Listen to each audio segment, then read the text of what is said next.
Every mathematical theory introduces some definitions and is subsequently built upon a set of axioms that are universally accepted as true. As our focus is on mathematical analysis, it is necessary to strike the right balance between what we already accept as true and what we aim to prove. With that in mind, we will not delve into the axioms governing the arithmetic of integers or explore the depths of complex topics like set theory or number theory. Instead, we will assume a basic familiarity with integers and rational numbers. Integers will be denoted by a big letter Z. When a and b are integers, we can perform various operations like addition, a plus b, subtraction, a minus b, and multiplication, a times b, or simply ab. These operations obey the standard laws of arithmetic, such as the commutative, associative, and distributive laws, among others. However, division within the set of integers is not always feasible. Specifically, we cannot always divide one integer by another and obtain an integer as the result. For instance, dividing 5 by 2 does not yield an integer. This observation leads to the concept of divisibility. Definition: assume that a and b are integers with b not equal to 0. We say that b divides a, or that a is divisible by b, if there is an integer quotient q such that a is equal to b times q. We write b bar a to indicate that b divides a. If b does not divide a, then we write b crossed out bar a. Observation: observe the following. If a divides b and b divides c, then a divides c as well. In other words, the relation of divisibility is transitive. If a divides b and b divides a, then a is equal to plus or minus b. Finally, if a divides both b and c, then a also divides b plus or minus c. Definition: suppose that b is a positive integer. We say that a divided by b has quotient q and remainder r if a is equal to b times q plus r, with r being a non-negative integer smaller than b. The values of q and r are uniquely determined by a and b. Note that the reason why we require b to be a positive integer is that we want the remainder to be always a non-negative integer smaller than b. Example: 5 divides 35 because 35 is equal to 5 times 7. On the other hand, 5 does not divide 13, since 13 is equal to 5 times 2 plus 3, where the remainder 3 is greater than 0 but smaller than 5. Definition: a common divisor of two integers, a and b, is a positive integer d that divides both of them. If a and b are not both equal to 0, then the greatest common divisor of a and b is, as its name suggests, the largest positive integer d that divides both a and b, and is denoted GCD of a and b. We say that a and b are relatively prime if their greatest common divisor is equal to 1.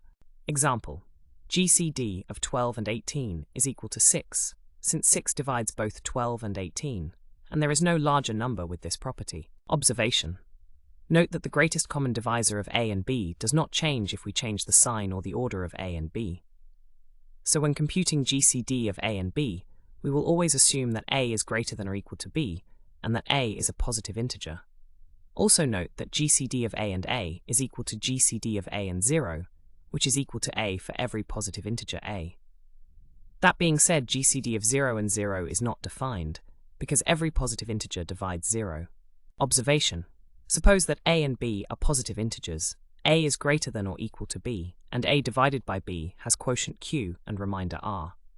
If an integer d divides both a and b, then it divides also r. On the other hand, if an integer d divides both b and r, then it divides also a.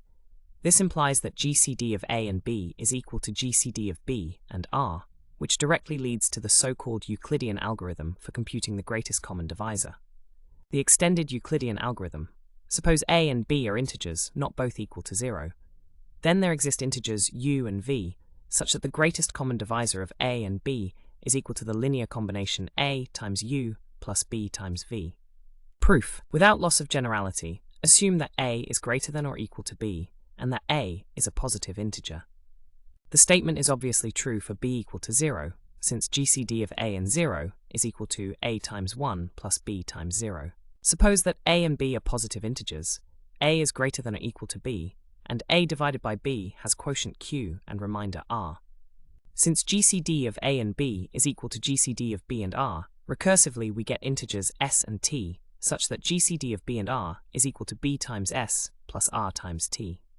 Note that the recursion will end in finite number of steps, because in every step we are computing GCD of smaller numbers.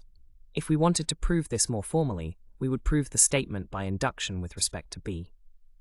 Substituting r being equal to a minus b times q, we get GCD of b and r as a linear combination of a and b, where u is equal to t and v is equal to s minus q times t. This completes the proof. Definition.